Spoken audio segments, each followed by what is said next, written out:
Hey, I was just at a leadership conversation webinar from a couple of business leaders at SATE, and the discussion this morning was around micromanagement.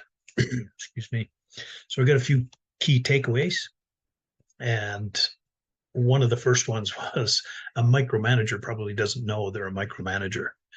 96% of what we all do is habitual. Subconsciously we believe and think about different things and do different things that are habitual and we don't even know, so we're not aware of that, and until we're aware we can't change anything.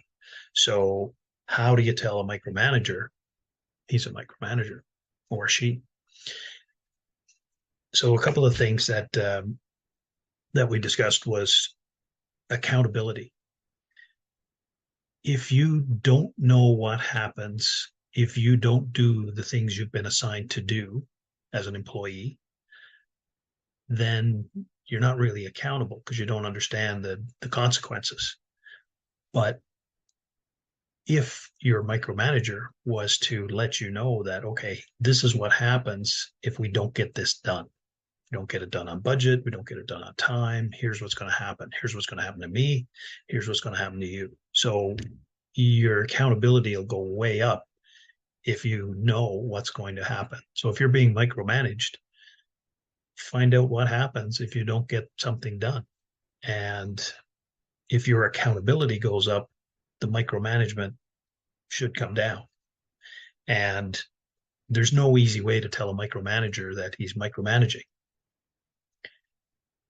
So by your actions, by your awareness of how to approach it, could change things for you. Because if you're not happy with your job, maybe it's time for another job.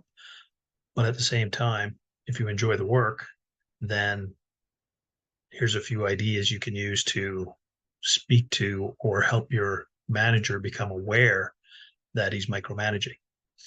The second takeaway, expectations. Again, back to accountability.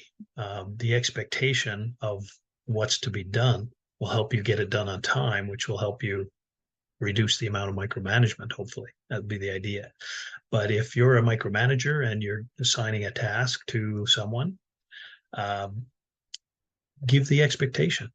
Here's what we expect you to do.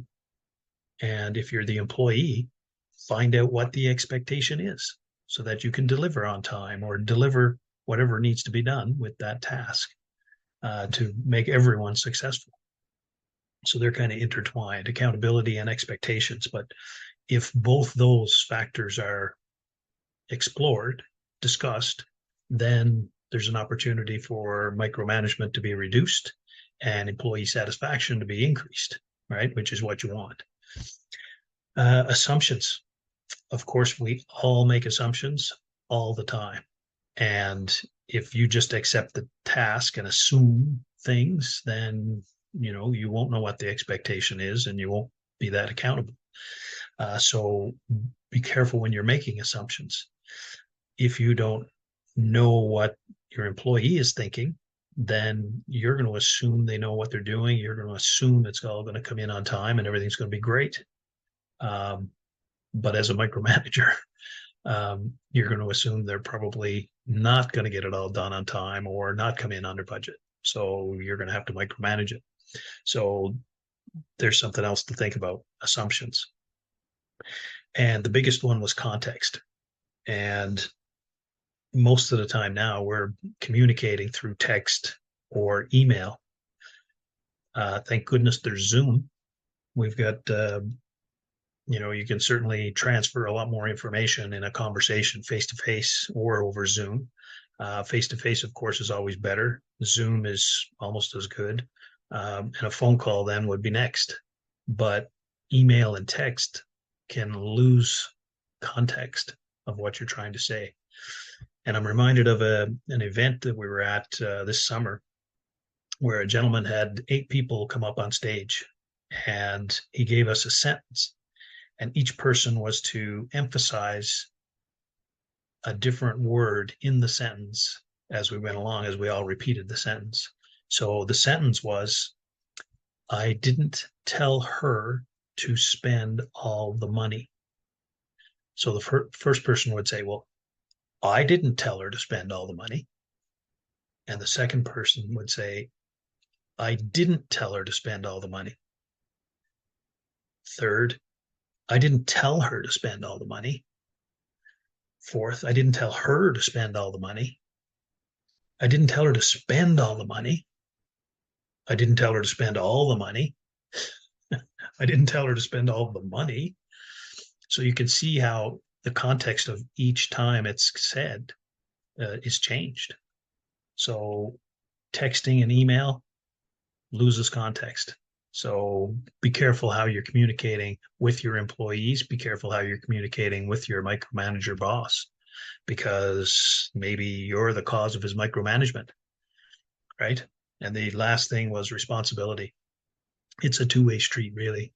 If communication is all one-sided and you're just getting told what to do and you're checked on constantly, then you have a responsibility to stand up and say, okay, wait a minute. What happens if I don't get this done? So now you can become a little more accountable. What's the expectation of me in this particular project? Okay, now you're more accountable, you're being responsible, and you know what the expectation is. You can probably deliver easier. And then, of course, assuming things. Be careful what you assume. And then, of course, context. Let's make it as clear as possible and communicate face to face when we can. And then we can reduce the micromanagement, become a better employee, become a happier employee. And of course, everything relates back to your attitude. Do you have a good attitude or a bad attitude? My name is Steve O'Reilly. I'm a Dynamite delegate. And if you have a bad attitude or need to change any of those factors, give me a call. We can help. Look forward to speaking to you soon. Take care.